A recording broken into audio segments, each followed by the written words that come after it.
Oh boy, it's my favorite part about building tanks. The suspension. Oh shoot, I gotta put the engine in first. Gosh darn it. Well, let me go do that first. I am in fact muted. Okay, I wanted to take a look at this one more time because when building your suspension, and we're actually not going to build a suspension just yet. And it's down smaller. Inside, don't worry about it. When building your suspension, weight and your center of, I should say mass, and your center of mass has a big effect on, you know, what kind of spring rate you need, where you need your spring rate. You need more spring, more of your spring concentrated at the front or the back, whatever. So, a stupid thing I like to do it just because, I don't know, I like the feeling of heavy tanks, or mass-wise heavy tanks. Technically what you should do is you just have a base plate, a turret ring, and you use like a hollow parented gun. But I'm on that smooth brain grind set, so what I have is I have a base plate. I usually weld my side armor, or the lower parts of it anyway, because, you know, I like the feeling of mass. I have welded engine, well, well-parented engine, and main gearbox. For some reason I had weird issues with an ACF2 anyway. If I don't weld the main gearbox, there's some weirdness. And yeah, I went ahead and set the weight of my sprocket and idler, because this is sprung mass. The wheels are unsprung, the road wheels, but these do affect the mass you need to support because it's rigidly connected to the body. So when the turret rotates around, most of the mass is gonna be concentrated on the gun, on the mass center of the gun, or its axis stat. Should go ahead and show my turret ring mass. But when the gun rotates around, if all your mass is concentrated, basically, I guess it averages out somewhere over here, not quite in the on the gun, but sort of between the middle of the turret ring and the mass center on the gun, so about right here. When this rotates around, this will move the center mass of basically the turret. So you might have your suspension set up nice and good. Gun forward, it sits level. Gun backwards, it will lean. This is what I was doing at the end of the last video, just setting up the counterweight. And those are just welded to the turret ring. Now additionally, I have an axis going from the gun to those pieces for extra support. And what I'm gonna do now is make a half rope turret for the gun, or just a rope turret, really. It's just a rope turret. So mass center on the gun, and let's see. So basically, I'm gonna put 2 points down. It's again a half rope turret setup because I don't need all 4 ropes. Usually 2 just work fine for me. So I'm just gonna make 2 points in the middle of this turret ring.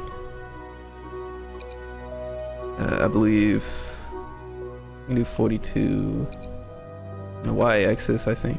No, 42 on the z-axis. And this is going to be on the opposite side. Now, I actually kind of like to sort of line these up, or like evenly space these with the gun. It's probably wholly pointless, but I'm going to do it anyway. I'm going to get 0.2 relative to the gun. And I'm going to keep the X offset, but I'm just going to make this 42.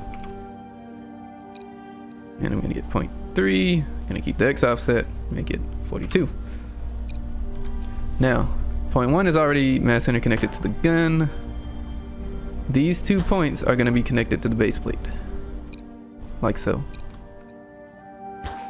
And what we do now is we just hit R, go to constraints, go to rope, make sure it's rigid. I don't want to see the rope. I'm going to go from 0.1 to 0.2 and from 0.1 to 0.3. And now, let's see, this is still fine. The gun is still able to rotate, aim up and down. Psych. I have an idea. I think I know what's screwing it up. I'm gonna have to do it this way. Oh my gosh. So 1 on the gun. And I need another point for the turret ring and another for each of the counterweights. I'm basically gonna just make a manual axis with PA. Let's try this. Let's see, point 2 is connected to for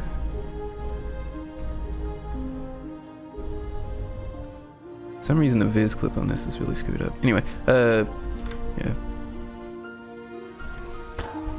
3, 4, 5.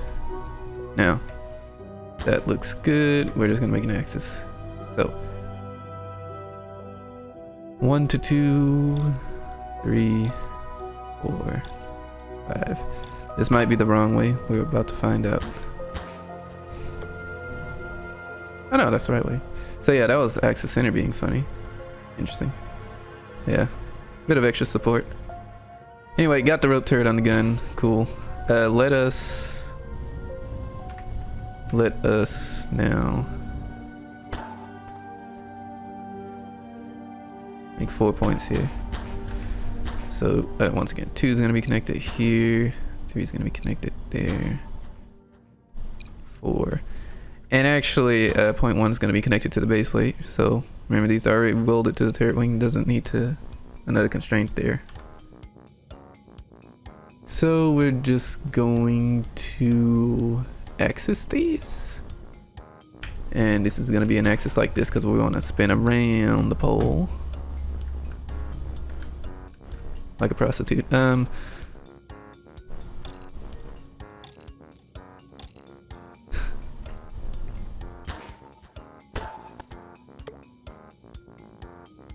see if this works, shall we? Do you still spin? Excellent, excellent, excellent. How many constraints we at? Kinda interested to know. 17. Okay, that's not too many. We still need to, of course, do the suspension, but it shouldn't be that many. So let's kind of go through this again. Companion. Alright. So yeah, you just get this, slide it down. Make sure you freaking wire entities first. Not gonna worry about loadable, but that actually has a slot on the running E2. We're not gonna, well, we can wire. It's not gonna do anything unless you tell it to. So what you do first of all is, I forgot this last time, but if you're just now spawning in the E2 and you don't have an entity, or if you don't have if you didn't have an entity marker wired to it when you spawned it, check this out. So the first thing you do to actually use this is each hinge and piston is one assembly. So this would be one assembly, this and this would be one assembly. So assembly 1, assembly 2. It's not 1, 2, 3, it's just 1 and 2.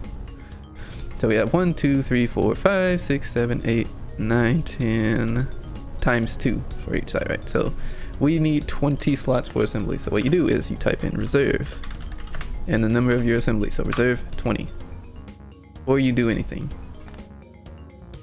And by default with the left and right arrow keys is how you cycle through the groups. It's circular, so when you get to 20 and go again, it just sets you back to 1.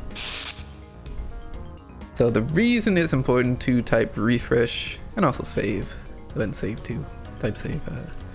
But check this out. I have my entity marker wired up, and let's just say I want to, for assembly 1, by the way, I want to set a base plate. It doesn't know where it is because it only goes through your entity marker and it only builds a table one time. So just type in refresh and save. So now I can set in assembly 1 this as a base plate.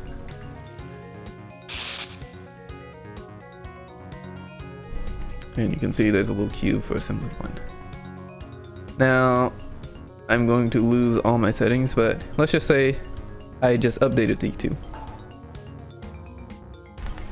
If I then do the same thing, reserve 20, I don't have to type in save and refresh because it saw the entity market there and it did the save and refresh automatically on update. So base plate, it sees everything basically. And set target and set a hinge slider. No, I want that to be hinge.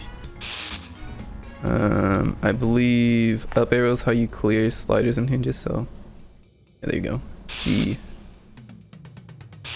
hinge. It should be hinge first and then slider, by the way. So let's do group 2.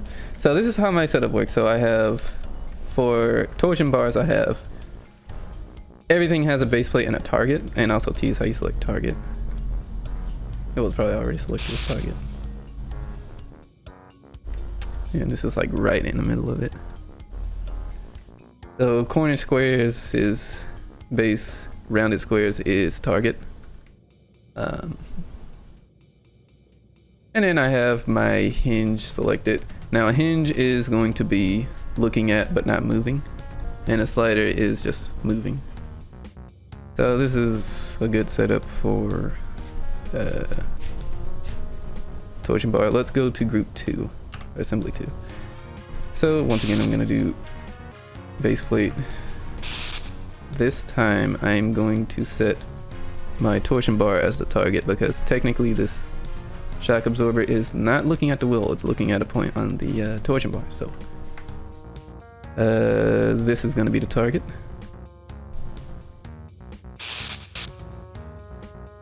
And this is going to be the hinge. So hinge and T, and this is going to be the slider. It's going to move out and away from the hinge. And there's my spray. So you might have noticed already it's spawning props in the middle of this stuff. This right here, the harpoon, represents your axis. So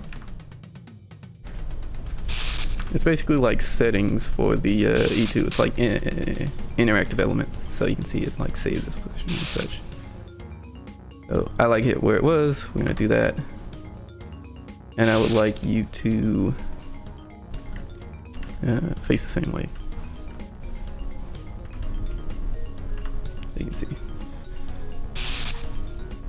Now, you might notice this little tube as well. Now, this is representing what that group is trying to get to. So, you see, I am on assembly 2. That is my shock absorber. And like I said, I wanted this position to look at this point on the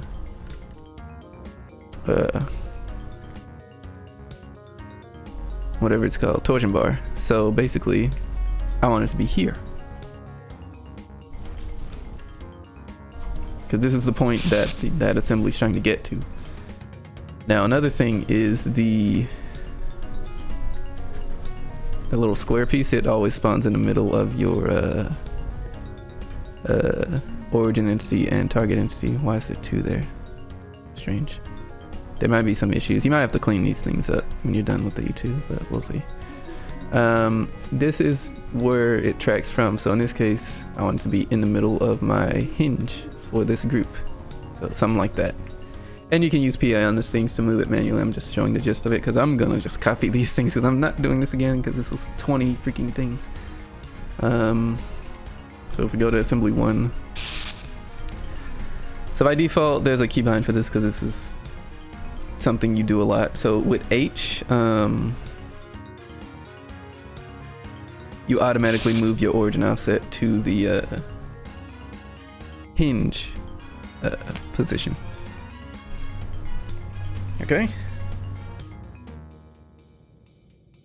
And once again, I'm gonna fade the wheel real quick, and I want these to kind of be in line. So I want it to be at the wheel's position, but like, because I don't want my torsion bar to bend outward to the side, so it's gonna be like over here. And that's basically the gist of how you set this up. Now, another thing you can do is you can select like multiple, so you can do like 1, 3, 5, 7, 9, whatever, right? So you can select. You can also select like through, so 5 through 15, and it's inclusive, so it's and 5 and 15. So You can also select all. Oh, select all. And you can select just one, so select one. Or select two, for example. So I'm gonna go back to all and show you some interesting things you can do. So, I don't know how to use my E2, that's fine. Base plate, B. And you can see all of them have that set as a base plate. Another thing I'm gonna just show real quick, so let's select 3. And what I'm gonna do is, I'm just gonna select the hinge position, so this is gonna be G. So now if I select all and I just hit H, you can see I can batch move the origin pieces. So if I select, let's just say 4, right? I'm not sure where. Okay, so anything that glows white is your active selection, you can see. So there it is for the base plate, there it is for the hinge. And it's just sitting above there. And you can see that's been moved. We can go back to 3. That origin offset is right in the middle. Right in the middle. Okay, good. Now another thing you can do is copy stuff. So if we do select all, let's just say copy axis from. So you type in copy the thing you want to copy and what group you want to copy it from. So let's just copy it from 1. I already have it set up. And if we go to select 5, you can see it copied the axis setup from over there. Epic. So also this is your, if I go back to 1, this is your alignment, right? Green hollow. And the way you set this up is you want this to be in line. Wait, line? You want this to be facing forward like this with respect to your piston, but mine's at a weird angle, which is why I'm like sweating a little bit. So, oh, that's like a sphere too. We can do something else funny here. Let's just take this and make it flat. So, what we can do, go back to group 1, and this is just way easy to line up, right? So you can see, yeah, it's relative to the thing, which is kind of annoying. Okay, so basically you line it up like that. You can see X points forward relative to your assembly, the Y points that way, and the Z points up. But at the very end, when you have this lined up, rotate it so that the blue Z is pointing the same direction as your axis, right? That's basically how you do it. And I won't be able to line the rest of those up because they're kind of already aligned, and it's like I gotta get the angles on this and apply it to the freaking thing. But one thing you can do is you can do preview to see how it's gonna look. This is gonna look stupid, so let's just do preview. There you can see the first one works just fine. It's looking at the point I gave it on the wheel there. And if you want to go back to how things were, you just do preview off. And I actually saved before I moved my thing around, so it's actually gonna be here. Okay. That's basically the rundown. There's more commands.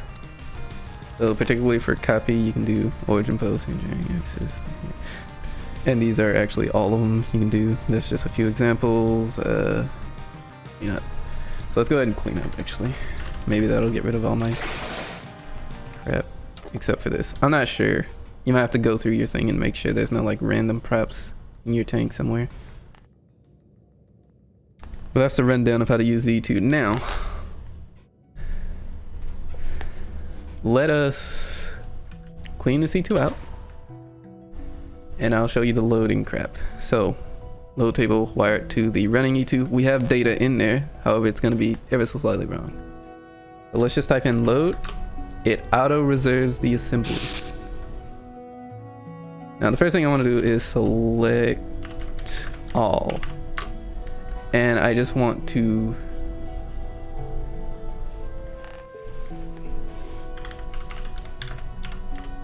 I think it did select all. I just like seeing it all white because something strange. Anyway, I want this to be the base plate, so B. There. There's something weird with the freaking coloring. It's probably not a problem. Probably. And I want to just bring the hinge positions onto the to you know, the right positions, because the base plate was something else, but now it's that.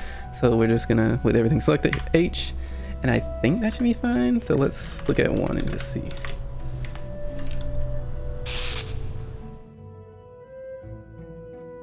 So one's like right here, and you can see it's, you know, this is what I was doing in like the tail end of modeling the tank. So everything should be basically fine. We're gonna preview it just to make sure. Preview. Uh-oh. Good thing I saved. Okay, so it turns out using an entity marker, if you move one of the entity markers around, because it's like a big list of things, right? So if you change one of those things out, it kind of like moves everything around, which is kind of annoying. So let's just go back to assembly 1 and just make sure it's all good, right? I think it might be better if I just clear all the hinges and sliders and just redo it. Can I do that? I cannot. Well, let's do up, up, up.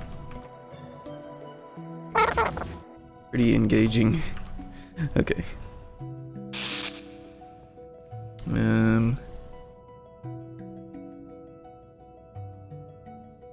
Review.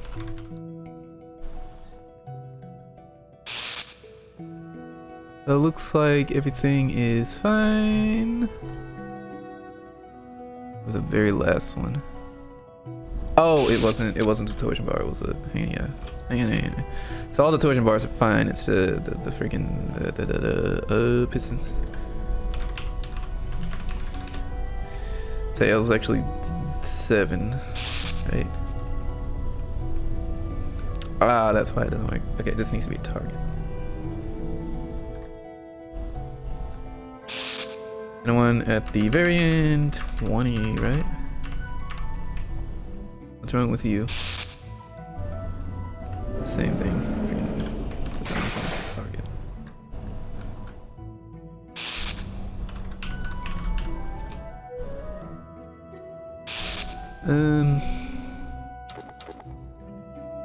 I mean, at least the one on this side is working, but this has something else wrong with it.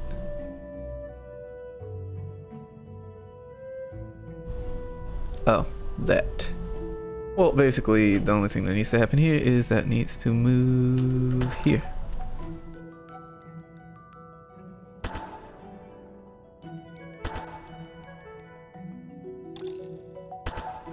So I'm gonna do a preview now.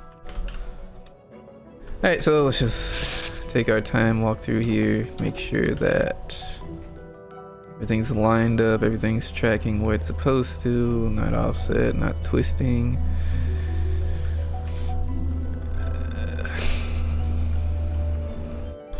You don't have to do this, I just have OCD. Now we're ready to save the settings. So what we're gonna do now is just type print and wait 5 years.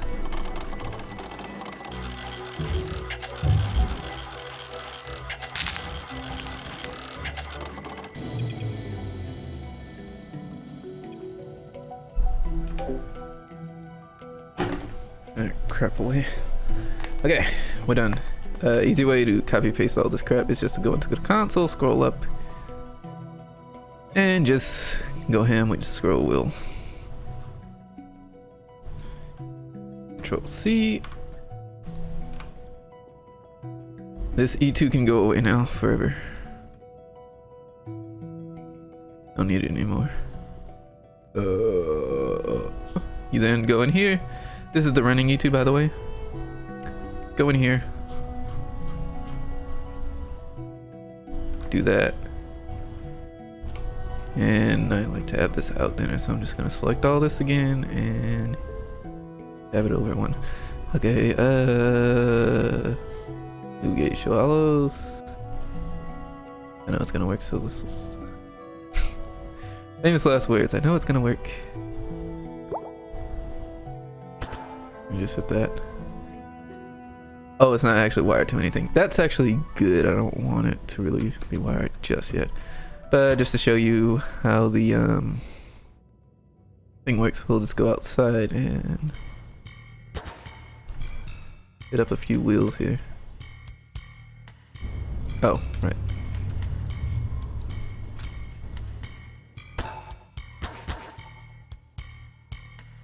Do that. There we go. So you can see, yeah, now it's working nice and cool. And provided you don't have to change your entities, this is a pretty good, or I think it's an okay way of doing things. It could be better. I could have, I don't know, been a Giga Chat like Shadow Sign and made my own add-on, but I don't know how to do that, so it is kind of annoying, but it's the easiest way I can see of doing this with E2. Also, yeah, feel free to set the interval yourself. I have it set 105. It's pretty random how much it was using. 165. Let's do 150. It can run pretty slow.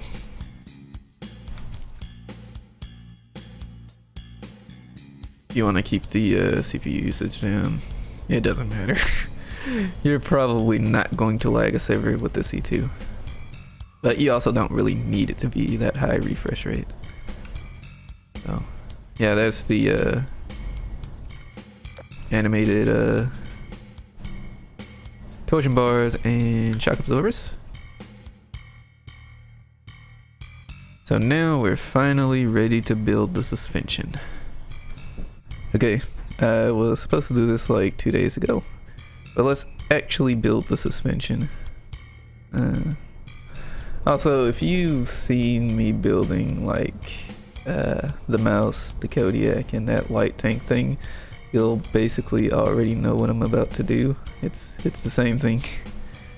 However, this time, unlike on the light tank, it's gonna be actually warranted because this thing is really heavy physically.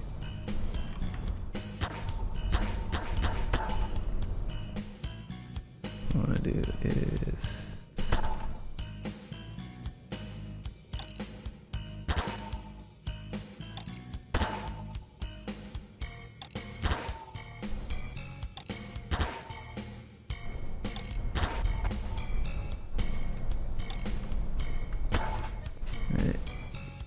and the next thing we're gonna do is we're gonna hinge all of these hubs to the base plate. Normally the way you do that is like for a normal wheel, so not doing the stupid hub method, you would use 2 rigid ropes and a ball socket, and the ball socket is just to keep it upright, but the ropes actually define that it's supposed to be a hinge that is going to move around like this. Or because this thing doesn't really need to rotate freely like a wheel, we can just use an axis. And on top of that, I have an E2 that'll do this for me. It's really like basic, but basically the copy of that rope arm maker. Now, I actually have to be careful because my torsion bars are a bit weirdly set up, because this one, they're not all the same. Basically, the first wheels on both sides are up a bit. And yeah, I want my hinge to be basically right on that, because this one can't slide in and out, unlike the back absorbers. So, actually trying to make my suspension setup realistic, in quotes. Yeah, you just need an entity marker. First thing you select is your base plate. The next thing you select is your, in this case, hubs, but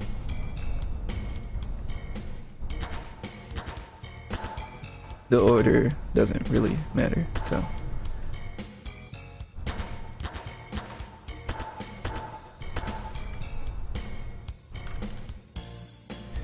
okay, now I have to get the offset of this.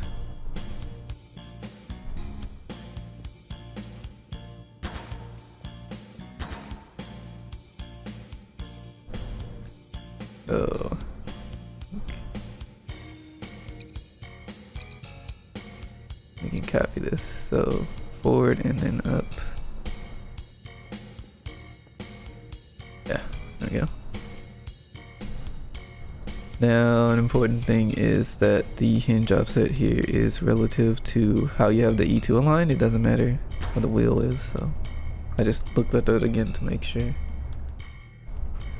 These numbers are gonna read right for my E2 here. Right, now if I just hit T to constrain this, 0x I created. That's because I didn't wire the E2 to the entity marker. There you go, 12. That's beyond imagination. Anyway, that works.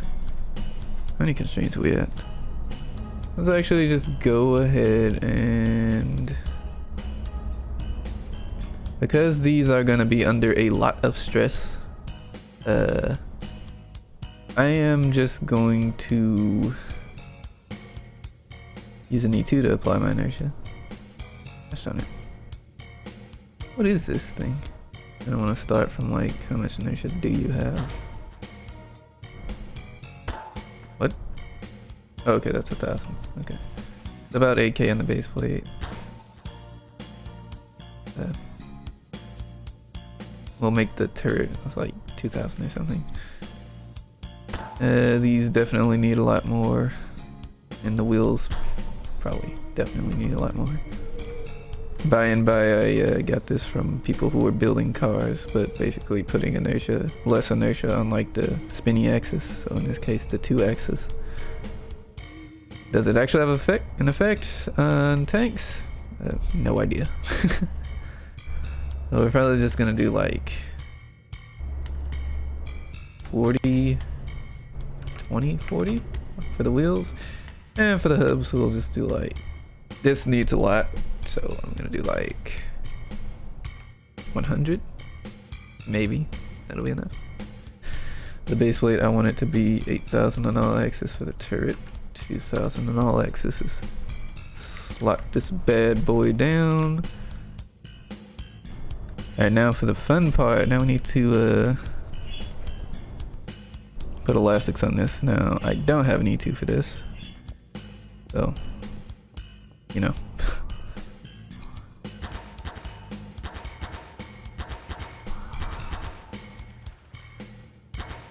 These freaking micro stutters.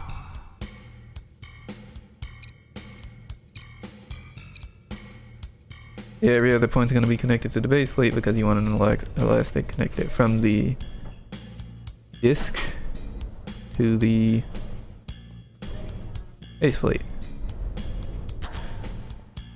Base plate is gonna be our anchor. Now, the particular thing I want done is, depending on the distance from the hinge point, you can move both of these points away from the hinge to create leverage on the suspension. It also puts a lot of stress on the hub, which is why the hub needs a lot of inertia. So I'm going to zero this out and make it, let's try it, negative 100.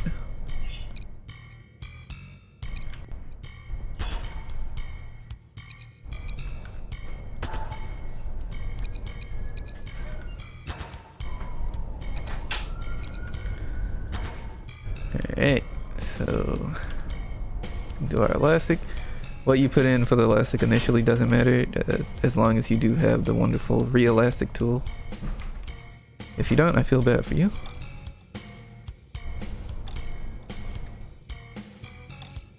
Install it or bug your local server operator to put it on. I'm not sure why my game keeps stuttering, even though, yes, I have overlight. 4,000 add-on, oh no, 400 add-ons. Why is my game lagging? I'm a retard. I need to make the wheel spherical. For entertainment reasons, let's just see what happens with non-spherical wheels.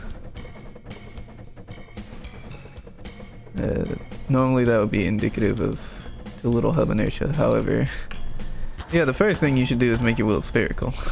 I'm pretty sure that removes like all the constraints on it though. On the wheels, not the hubs. But actually that's not too bad because there was nothing particularly important on the oh no, they kept their constraints. Yeah, that's cool. But yeah, something's pretty funny right here. I hope this actually works and I just didn't waste a bunch of time.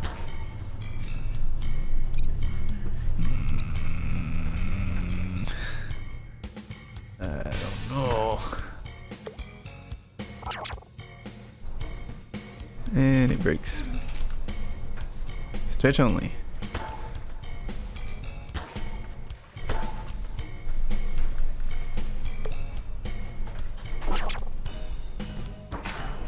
That also breaks.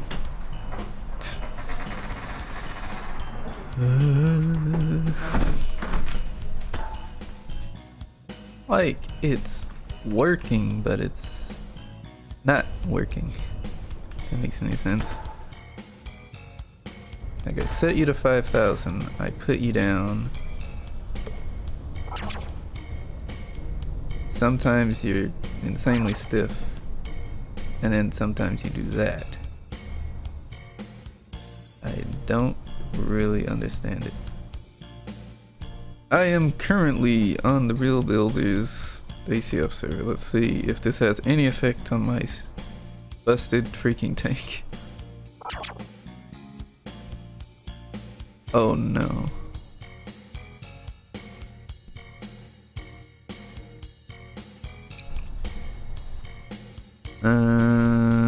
That's not good. Oh, is that so?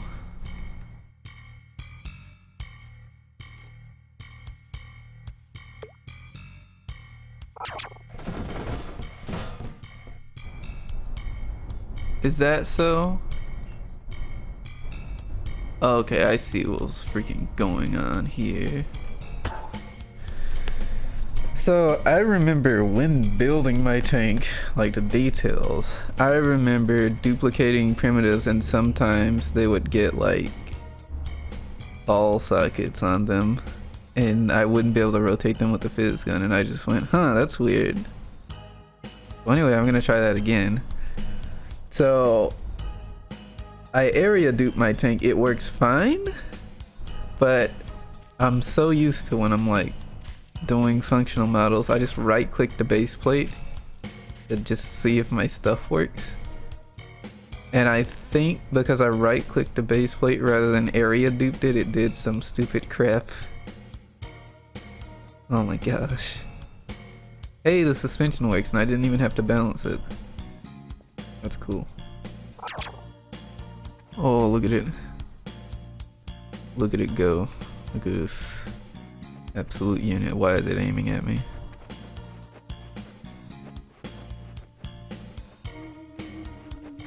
This looks so goofy when the turret's to the freaking back. Oh, there's one more thing I wanted to check. In single player, it looks like the primitives weren't getting viz clip properly for ACF. Let me see. It works on Real Builders. Uh-oh. My armor model might be screwed up, cause yeah. If my armor model doesn't work or it doesn't clip properly, what I'll do is I'll just rebuild it out of S-props. So I believe the plate overhangs like here.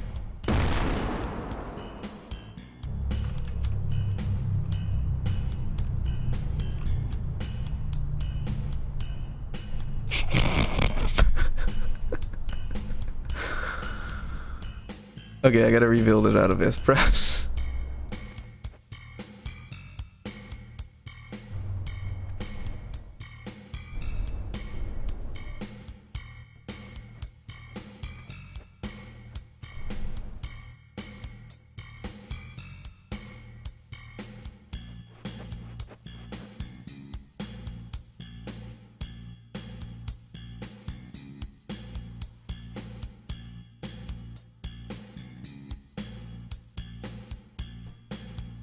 turn in that way.